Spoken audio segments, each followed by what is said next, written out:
Hey, welcome everyone for the last talk of the GREG seminar series. This has been a series has been going on during this fall.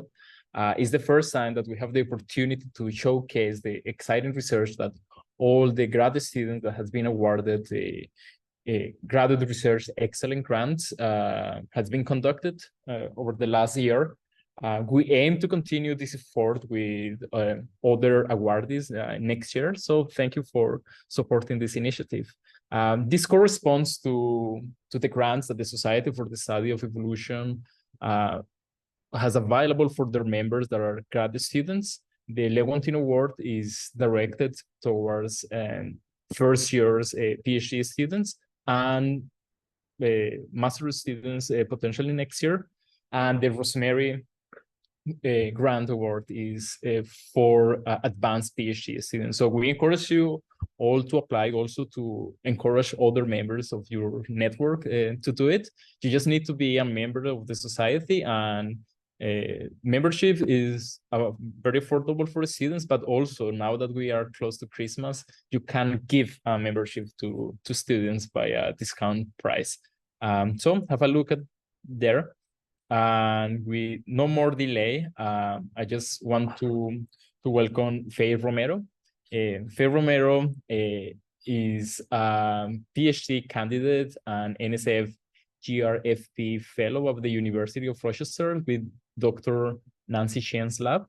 And as an undergrad at the University of California, Berkeley, Faye worked with museum specimens to explore how hummingbirds have responded to human-induced environmental change.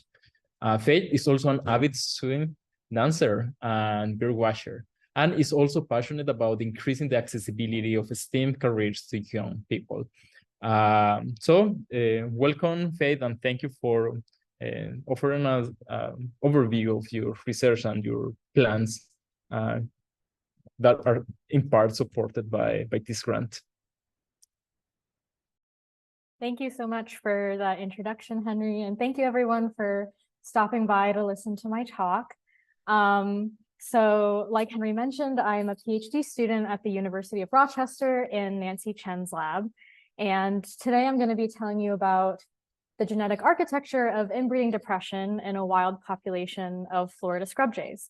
So also, like Henry mentioned, I was a recipient of the R.C. Lewontin Early Award, which means that I'm an early career or an early PhD student. So this talk is very largely a pitch of my dissertation work and what I really hope to do in the coming years of my PhD and what I hope to use the SSE funds for. So yeah, I hope you enjoy. I'm going to minimize all the videos, so if something is terribly wrong, please shout at me because I won't be able to see anyone's faces. All right. So, inbreeding depression is the reduced fitness of the offspring of related parents. So a textbook example of inbreeding depression is Charles II, who was the last of the Spanish Habsburgs. So Charles was the product of multiple highly related pairings, as you can see in this family tree, including, I think, at least 3 uncle-niece marriages. So his inbreeding coefficient, a paper found, is estimated to be about 0.25, which is the same as if his parents were like brother and sister. So that's an insane inbreeding coefficient.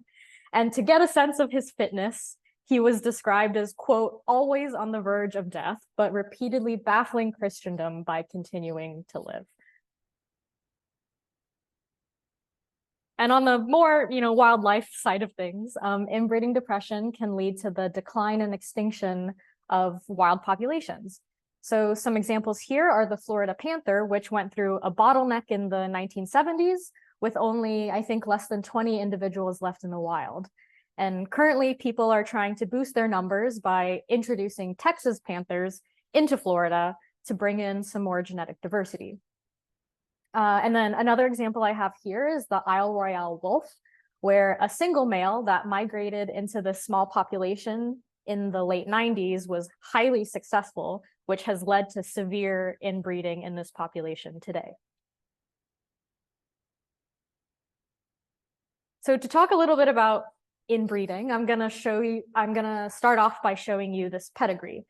And if you've never seen one before, this is depicting the relationship between individuals in a population. So the circles represent females and the squares are males, and the lines are connecting mates and their subsequent offspring. So here we have an F0 to F3 pedigree here. And I'm going to show you these bars, which represent the genomes of these individuals. And I've highlighted one copy of the genome in this focal individual in blue. And so we can actually trace the journey of this individual's genome down the pedigree to her descendants. And then recombination is breaking up these genomic haplotypes over each generation.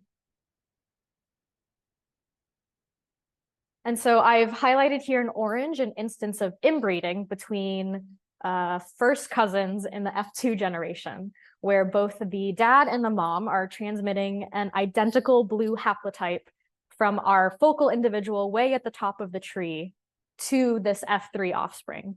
So this is a shared haplotype that's inherited from a single common ancestor.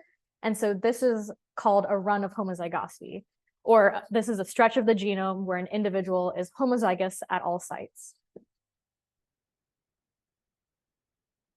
And so there's been a lot of theoretical work done trying to get at a genetic hypothesis for why we observe inbreeding depression in populations. So in general, a widely accepted theory is that as population size decreases, it just becomes more likely that close relatives will mate with each other.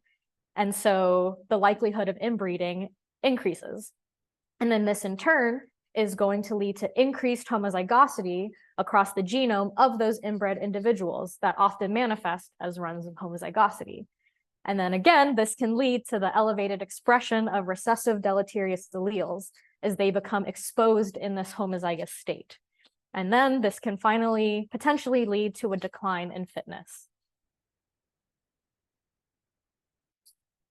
So despite a lot of theoretical work that I just mentioned and empirical work, which are, I've included pictures of some really awesome studies where people have sort of looked at inbreeding and inbreeding depression in natural populations, there are still a lot of open questions remaining about the specifics and the dynamics of inbreeding depression in the wild. So we know that inbreeding increases homozygosity across individuals, but we don't necessarily know the scale and the pace of this kind of genomic change as populations continue to decline. We also don't know necessarily the number and identity of the loci actually responsible for inbreeding depression, or in other words, the genetic architecture. And finally, we know theoretically that the buildup of deleterious variation contributes to inbreeding depression, but we don't necessarily have a super clear idea of how deleterious variation across the genome is associated with actual observed fitness consequences. So what's the relative contribution of deleterious variation to negative fitness decline or negative fitness consequences? And I would argue that with increasing habitat fragmentation and shrinking populations worldwide, it's crucial and imperative that we better understand the genetic causes and fitness consequences of inbreeding depression in these small natural populations. Now, this is all well and good and a very interesting question, I would say, but it can be quite difficult to study this actually, largely because of the data requirements. So to actually investigate the genetic underpinnings of inbreeding depression, you need a long-term, complete life history and genetic data set. And so one of the few species in existence, I think, that has the data to study this kind of question is the Florida scrub jay. So the Florida scrub jay is a federally threatened bird that's endemic to the US state of Florida. And so it's restricted to this very specific fire-maintained, very dry oak scrubby habitat. And so they're also cooperative breeders. So with this bird, it means that they live in family groups made of multiple breeding pairs. and the offspring often stick around for a few years as helpers to help their parents out in raising further offspring before they themselves disperse to find a territory or a mate of their own. They're also non-migratory, and they're socially and mostly genetically monogamous. Historically, the scrub habitat was quite continuous across Florida, but with several human-induced habitat changes like fire suppression, housing development, orange plantation development, this very specific scrub type has been very fragmented into these small sort of patches across central Florida. And this has really reduced the number of Florida scrub jays. So now it's estimated that there are about 10,000 individuals currently existing in these very small, patchy, locally isolated populations. And just as a sort of percentage to get a sense of relativity, 10,000 individuals is estimated to be less than 10% of their pre-European settlement numbers. And so one population in particular at Archbold Biological Station has been, the subject of a long-term demographic study since 1969. So this is an amazing study that I'm very lucky to work with. But so some details: every individual born in this population is uniquely banded when they're in the nest, and all family groups and individuals are continuously monitored throughout the year. So what this does is that this generates complete fitness and dispersal data for every individual in the population. And additionally, when an individual is banded, we also take a blood sample. And so we have genetic data from every recruit in the population starting from 1999. And so this long-term field study that's been carried out tirelessly by hundreds of field techs and researchers over the years has allowed us to generate a very large and extensive 16-generation pedigree with sort of comprehensive and complementary genetic data. So this is a really unique data set that, again, I am super lucky and very thankful to be working with, that lets us ask super interesting evolutionary questions about short-term evolutionary and population dynamics in a federally threatened species. And so previous work by my PI, Dr. Nancy Chen, has shown that inbreeding depression had been occurring in this population from the years 1995 to 2013. So in the leftmost plot, we have the relatedness of an individual's parents on the x-axis and hatching success of that individual on the y. So if you look at that plot, you can see that as the relatedness of your parents increases, your hatching success decreases. So relationships like this were also found for other fitness metrics like nestling weight and lifetime reproductive success. And the plot on the right is showing the survival of day 11 nestlings to different life stages, separated by if they were highly inbred or not. So nestlings that are highly inbred, which is that dotted line, are significantly less likely to survive to the yearling or to the breeder stage than those who are less inbred, which is the solid line. And another one of the key findings of my PI Nancy's work was that immigration has been declining into the population since 1995, and that this has led to an increase in inbreeding. So this top graph is just showing the decline in immigration over time into the population. And then the bottom graph shows the average inbreeding coefficient of breeding individuals over that same time period.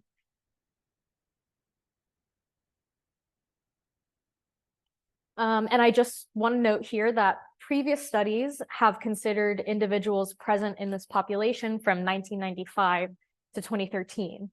So since that time period, there have been 8 more years of additional data, and both demographic and pedigree-based inbreeding coefficients support that immigration has only continued to decline, and inbreeding has remained quite relatively high.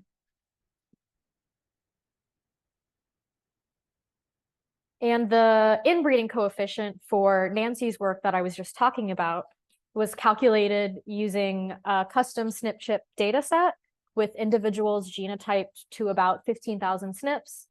And this sample set, like I mentioned, covers the about 3,500 individuals that were present in the Archbold Biological Station population from 1995 to 2013. But now, the Chen Lab is undertaking a big project and is working to generate a much denser data set using whole genome sequencing for all 4,000 individuals present in the population from 1999 to 2021. So I'm sure some of you can imagine that generating this data is a sort of a massive undertaking. This is a very busy pipeline, but this is just the pipeline for getting from blood samples to actual imputed genotypes. So I won't go into, the big details, but, there's a lot of lab work involved. There's a lot of computational power involved. There's a lot of making sure you keep track of everything, that your quality statistics are up to par. And honestly, just handling the computational requirements is a huge task in itself. And I want to actually, the reason that I included this sort of busy figure is that I wanted to dive a little bit deeper into the methods of this imputation pipeline briefly here. So when you sequence a genome, you can often make the decision to sequence it to either high or low coverage. And high coverage gives you higher confidence in the accuracy of your genotype calling and the sequence itself, but it is more costly. And so with this data set that we're trying to generate with 4,000 individuals, we do have cost restrictions of generating whole genome sequencing for 4,000 birds. So the majority of our samples are sequenced to low coverage because of this restraint. However, we can leverage our super amazing 16 generation pedigree to help maximize our sequencing scheme. So here on the right, I've just put like a toy pedigree that isn't related to my data set. It's just there for visualization purposes. But if you take sort of a cursory glance at this pedigree, you can imagine that there are individuals within it that are more informative than others.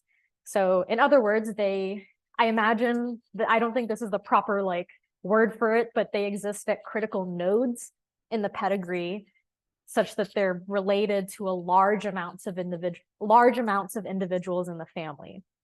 So therefore, chunks of their genome are more represented and exist in more copies down the pedigree in relativity to other individuals.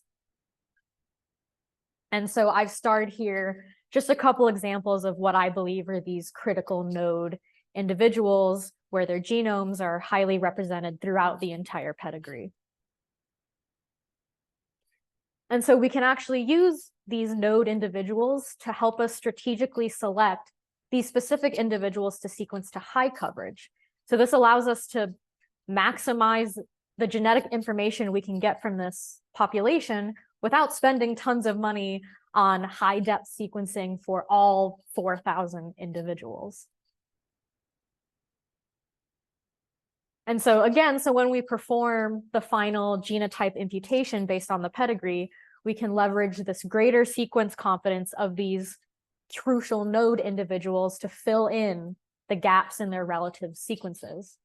So I'm simplifying a very complex statistical framework that's used to actually choose these individuals. And there are computational programs out there that scan the pedigree generation to generation to find these most informative individuals.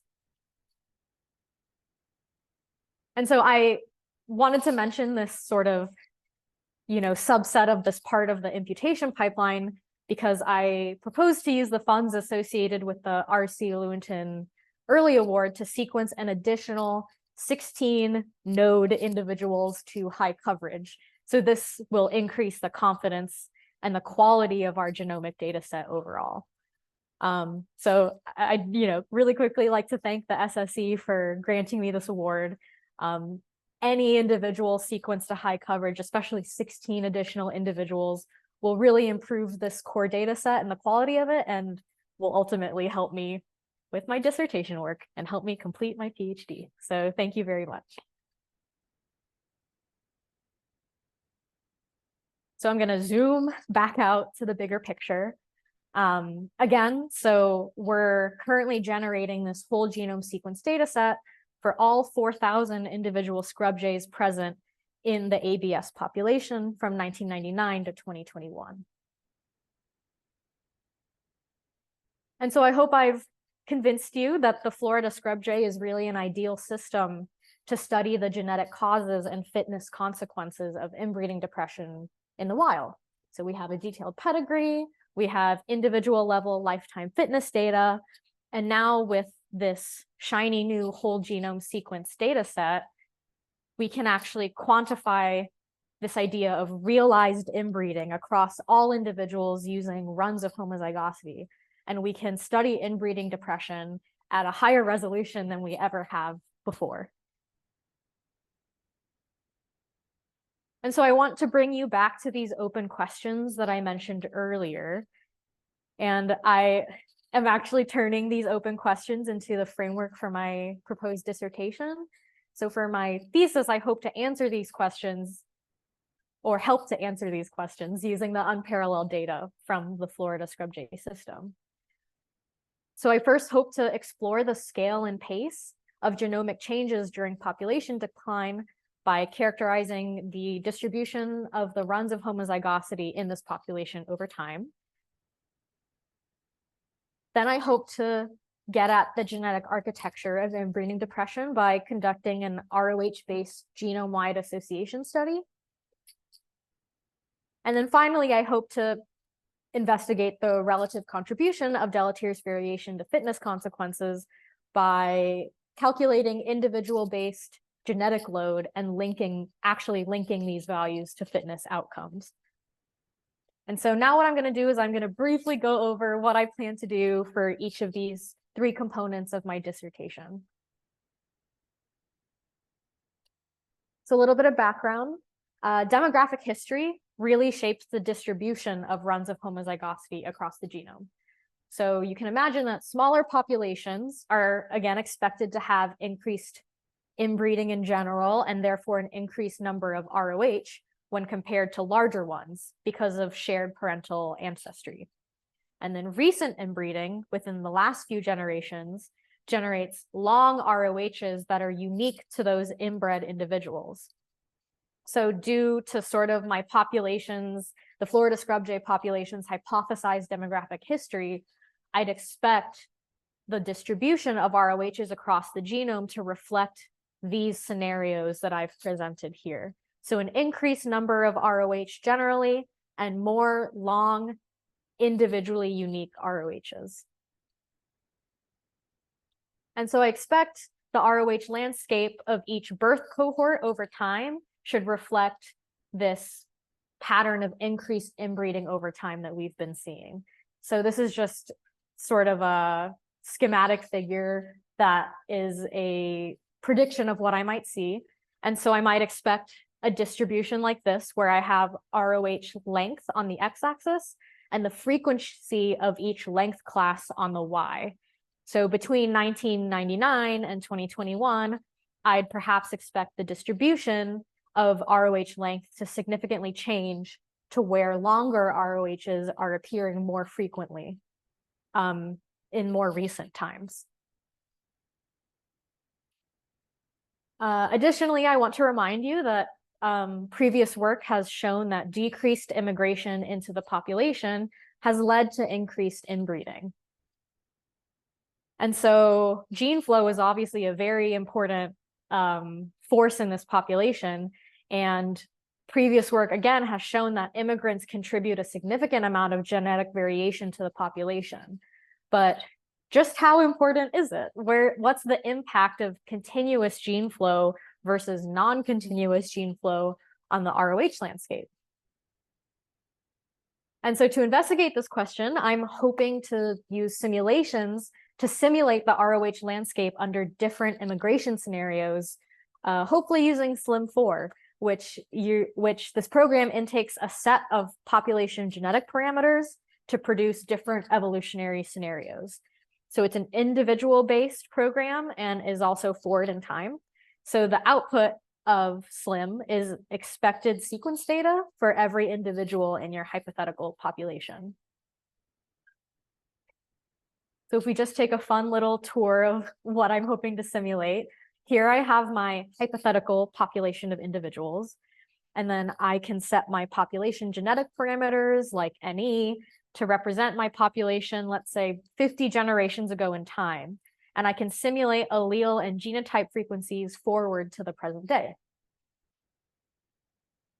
And like I said before, SLIM will output expected sequence data for all the individuals in my population at the end of the simulation. And so theoretically, I should be able to obtain the ROH distribution and inbreeding coefficients using the same methods I just described earlier in this presentation.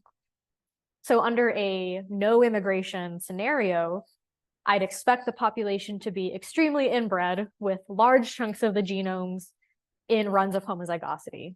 And maybe some iterations of the simulation will have the population go extinct. On the other side of the coin, I could also simulate a constant rate of immigration. So immigration has been documented to be very high in the past, with immigrants making up, I think, sometimes 50% of breeding adults during a given year. So I can set this immigration rate as constant through time and see how it impacts this distribution of homozygosity. So due to a hypothetical constant influx of genetic variation, I would expect a relatively high genome-wide heterozygosity, low amounts of shared ROHs. Finally, I'm thinking of simulating a decreasing immigration scenario, which is closest to the observed dynamics at Archbold Biological Station. So after running these simulations, I hope to compare these simulated genetic results and the simulating inbreeding coefficients to the actual observed data to see how well this performed and what end of the spectrum the observed data falls in this sort of expected scenario. And so to cap off this little portion, like a really interesting facet of this population that I'm thinking about all the time is that it's demographically stable. So population size has remained steady for the past at least 60 years, but Nancy's work has shown that despite this appearance, inbreeding has been increasing because of this decrease in immigration and this decrease in gene flow. So I sort of hope to use these simulations to explore the amount of immigration, quote unquote, required to keep the population from crashing demographically. And so when I was sort of reading up on the literature of sort of conservation genomics, I was coming across this rule of thumb that one migrant per generation is enough to prevent inbreeding in a population. And this really hasn't been the case, I think, in the Florida scrub jay so far. And with these simulations, I might be able to get a sense for how much immigration is needed to sort of mediate this buildup of homozygosity in the population. And maybe this could even have conservation management relevance in the future. So yeah, on to my second goal. I hope to take a look at the genetic architecture of inbreeding depression using an ROH-based genome-wide association study. And I just want to note that to my knowledge, I don't think this kind of genome-wide association study has been done in a natural population of conservation concern. So I'm showing you here some preliminary work from some collaborators that they conducted a selection component analysis to test for selection acting on specific life cycle stages. So our collaborators have identified 4 survival-related SNPs that are putatively under selection and 2 reproductive success SNPs that are putatively under selection. So what, to me, the relevance for my project, this indicates to me that there are there are perhaps some detectable large effect loci that underlie fitness, which is very exciting. And so I just want to note again that this analysis was conducting using that older SNP chip data set, which was genotyped to 15,000 SNPs. So to complement this work in the study, I hope to use our denser whole genome new data set to conduct this ROH-based genome-wide association study that will identify SNPs inherited identical, like specifically identical by descent, that are associated with fitness consequences, hopefully therefore characterizing the genetic architecture of inbreeding depression. So this is kind of a wordy set of slides, but this is my proposed general model where the response variable is a given fitness metric and the predictor variable is the SNP genotype, like sort of a normal GWAS, and then I'm also including additional covariates that may affect fitness, like sex, birth year, birth territory, and relatedness between individuals. And so the difference here is that I will code ROH incidence as a binary variable, with 1 indicating that an ROH is present at that SNP in that individual, and 0 indicating otherwise.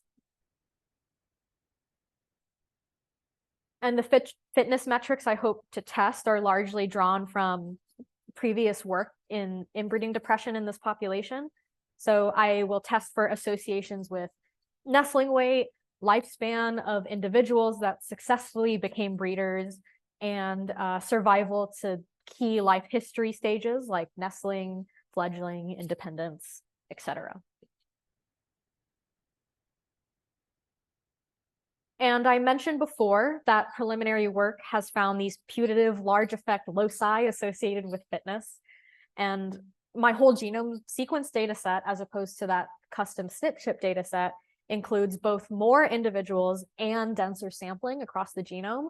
So I do expect to have more power to detect SNPs associated with complex phenotypes in general, hopefully increasing our understanding and our knowledge of the genetic architecture of fitness broadly, which is a hope. So I predict that I will find significant associations with all the fitness metrics that have previously been shown to be negatively affected by inbreeding, and I've highlighted these in yellow here. But instead of only pulling out a few large effect loci, I probably expect to see that these traits are highly polygenic, with many loci of small effect contributing to the phenotype. And additionally, including this ROH incidence status predictor as a fixed effect in my model, this will identify SNPs associated with fitness that were specifically inherited identical by descent. So this identifies loci that underlie fitness consequences as a result of increased inbreeding. So this specifically is looking at the genetic architecture of inbreeding depression. Okay, and finally, I'd like to talk about investigating the relative contribution of deleterious variation to fitness consequences. So in line with theory and PopGen theory, a few papers have come out recently, and more continue to come out, that are comparing inbred versus non-inbred populations of wild species. And these studies have found that these more inbred populations have higher amounts of putative deleterious variance when compared to their non-inbred counterparts. And because it's basically impossible, I think, to get the true distribution of fitness effects from a wild population under conservation concern, these studies use predictive software to assign the deleteriousness of mutations. And I believe a core assumption here is that the amount of putative deleterious variation found in a population must equate to lower fitness, which then equates to that population being quote unquote more threatened.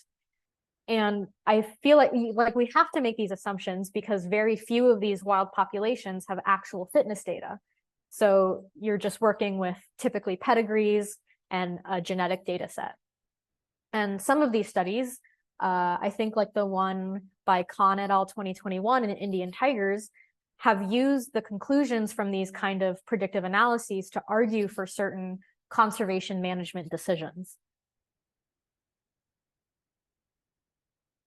And the Florida scrub jay data set is extremely unique in that it does have detailed individual-based fitness data across multiple life stages. And so I propose to test this assumption by annotating putative deleterious variation across the genome for all our individuals and actually linking those values to fitness outcomes. So what I plan to do, and I have more detailed methods on this in extra slides, and I'm happy if anyone has any specific questions about detailed methods, I'm happy to answer those. But in general, I plan to annotate the genome for deleterious variation and calculate both this idea of masked deleterious load and expressed deleterious load. And expressed meaning is actually existing in that homozygous state in an ROH across all my individuals.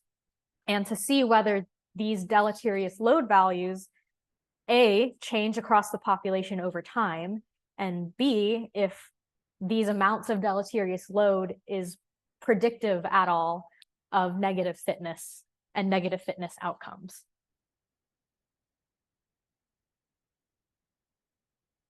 And so to cap it off, at its core, I think studying inbreeding depression in the wild allows us to study how small populations evolve in a natural setting, which I think is a very compelling, broad question.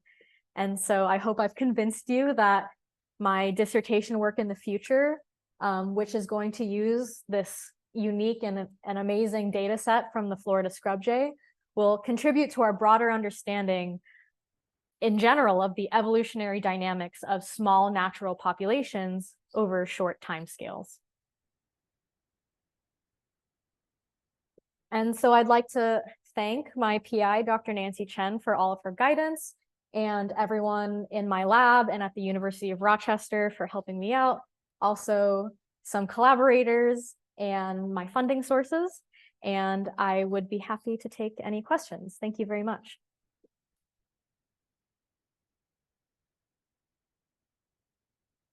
Hey, thank you very much. It was an amazing talk. It's crazy. I really like the creative way that you use sometimes like traditional methods to answer this kind of question, and also the unprecedented like data set that you are working with. It's just fantastic. Thank you. So we are ready to take like questions. You can either unmute yourself or drop your questions on the chat.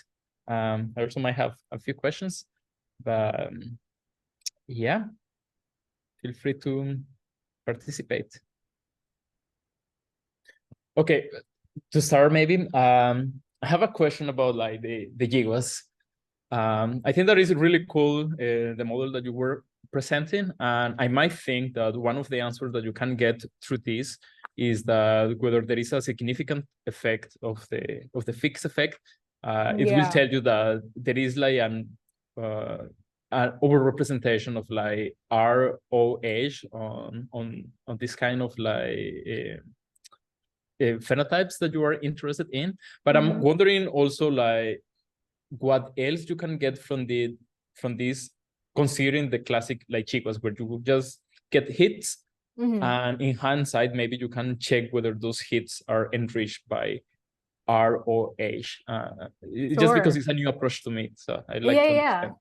Yeah, that's a really good question. I think I really was trying to figure out how, because sort of the classic thing that I feel like I've been told, right, is that, oh, a GWAS for a complex phenotype is just like not going to work, right? Because it's probably going to be polygenic. It's probably going to be small effect.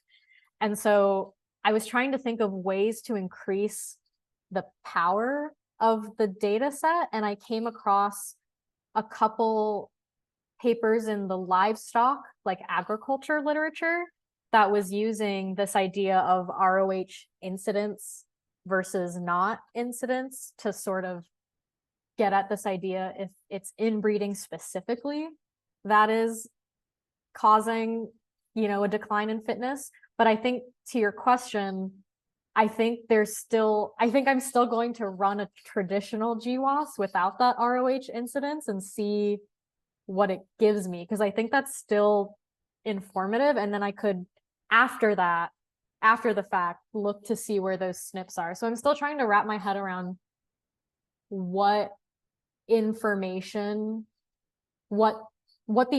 I will get from those two different analyses, like how they will differ and like which is more powerful, if that makes sense. If anyone has any thoughts, let me know. But yeah, I don't know. I was also thinking about, because you know how you don't have to use a SNP necessarily. Like I've seen people do GWASs with structural variants or like larger. There's also like the Kamer GWAS approaches where you use like, a 31 base pair long sequence to conduct a GWAS instead. And so I was thinking about also, could I use like an ROH as a unit of a GWAS? I don't know if that makes any sense, but No, wonderful. I don't know. I don't know if that definitely answers your will have a look question. to this kind of person. Yeah. It opens some possibilities there for some things that I'm thinking about it. So there is a question in the chat by Anne, and then Don has another question. It's like, Anne is wondering whether you can talk about what is your plan to measure the different deleterious mutations? Yeah, sure. I actually have slides for this, so I can pull up a couple. Give me 1 second. So.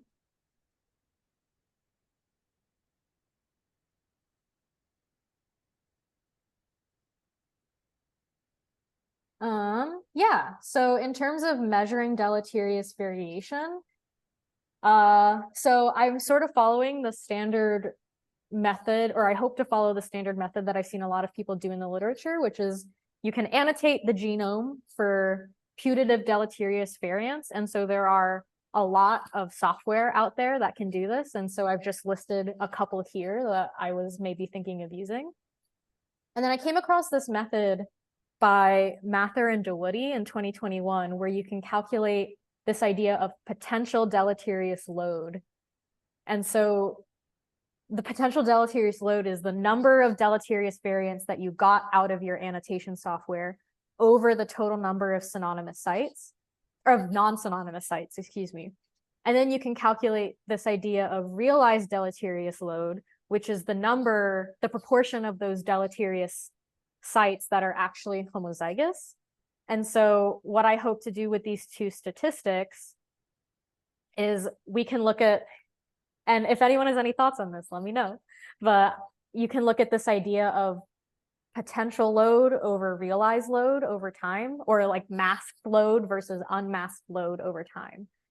And so this is sort of me throwing spaghetti at the wall and thinking about theory and trying to figure out what is actually possible. But I'm thinking that if the because we know that inbreeding is increasing over time in this population, and that we know that fitness has been decreasing, I think that the ratio of potential to realized load should be decreasing over time, as potential load is unmasked due to increasing homozygosity. And then if that ratio is not changing significantly over time, maybe this is indicative of purging, right? Like selection seeing these very large homozygous, like bad alleles and removing them pretty quickly. That's just my thoughts on like the theory, but that's what I'm hoping to do with these sort of annotated deleterious variants. I hope that answered your question. That was great. Thank you so much. Appreciate it. Great talk as well. Thank you. Thank you so much. Thank you. Don, do you have a question? Yes, that was an excellent talk. I really encourage you on your research. Can't wait to hear what's coming up next. You're putting lots of pieces together. It's a wonderful historic data set. Particularly appreciate your work on the architecture of the load, testing these putative deleterious effects against empirical fitness data. We really need that. And your last idea you just developed on how to track potential versus realized load to test unmasking or possible purging. My question concerns runs of homozygosity. I was really happy to hear that you're going to both use conventional GWAS studies and runs of homozygosity. I think it'll be very interesting to compare those two. But what about runs of heterozygosity? You didn't mention balancing selection or overdominance at all. Sure. And I know those ideas are controversial, but these two could be associated with high levels of segregating deleterious loci. Yes. If there are tight linkage associations among major genes that are getting, undergoing pretty strong selective dynamics in the bottleneck. So any thoughts on, I did just an encouragement, but also your reactions on whether you'll be paying attention to heterozygosity. Yeah, thank you for that question. I think you're right that it's a little controversial, I think, in the literature, because I remember when I was trying, reading about the theory of even just the idea of inbreeding depression, right? Like there's a theory that inbreeding depression is due to the accumulation of recessive deleterious variants, but there's also the theory of overdominance, which is negative fitness is caused by advantageous heterozygous loci becoming homozygous and therefore decreasing fitness. And so there isn't a lot of evidence for that, but there's an increasing amount of evidence for associative overdominance or pseudo overdominance, where mutations pile up in ways that allow them to mask each other. Yeah, and I came across some of that as well. I think the reason that it's not a huge part of my presentation is that I think I got the sense that it's really, really difficult to actually test for true overdominance and be able to say that a loci, like actually proving that that's true. I haven't looked into. I agree. That would be a waste of time. You don't. You have to need large sample sizes and a lot of fancy mating designs to get fine scale discrimination like that. But that's less interesting than whether there might be a block of heterozygosity in the same way you're looking at blocks of homozygosity. So as part of my ROH, just straight up characterizing the ROH landscapes, one thing that I'm hoping to do is look at what I've seen called ROH islands and ROH deserts. So there might be areas of the genome where the vast majority of individuals are homozygous, but there also might be areas where the vast majority of individuals are heterozygous. And so that's something that I'm planning to characterize at anyway. I don't know if that's great. Please do. Yeah. I guess so. Then are you saying that looking at those, just sort of considering those overly heterozygous regions, like where they are, like getting their locations, and then seeing how those relate to, let's say, the putative deleterious variation, like that could exactly. I see what you mean. Okay. Human genomic work has revealed that there are these regions, MHC is an obvious one. Much higher heterozygosity than expected. But we need more information like this from wild genomes of other species. Keep up the great work. I'm writing that down on the sticky note to not forget. Thank you so much for that suggestion. Of course. Okay, does anyone else have a question? So I have a short last question. Do you have contemporary data of immigration? Because you saw some published data that goes until 2013, but I don't know if you have contemporary data to contrast your simulations. So there's a constant field team down at the station that keeps track of immigration and emigration all year round and has been doing so since the late 60s. So we do have data there. Okay, wonderful. Yeah, no, thanks again for the wonderful talk. Thank you. I also want to take the opportunity to thank Robert Driver, that is the chair of the graduate student advisory committee of the Society for Design Evolution, for putting together this seminar series. And yeah, all the effort to really give the place that our grad student community deserves in the society. And yeah, we hope that this has a long life. This series is really interesting, and we have been learning about exciting research in different areas of evolutionary biology. So no, thank you everyone for joining us today, and see you in next series next year.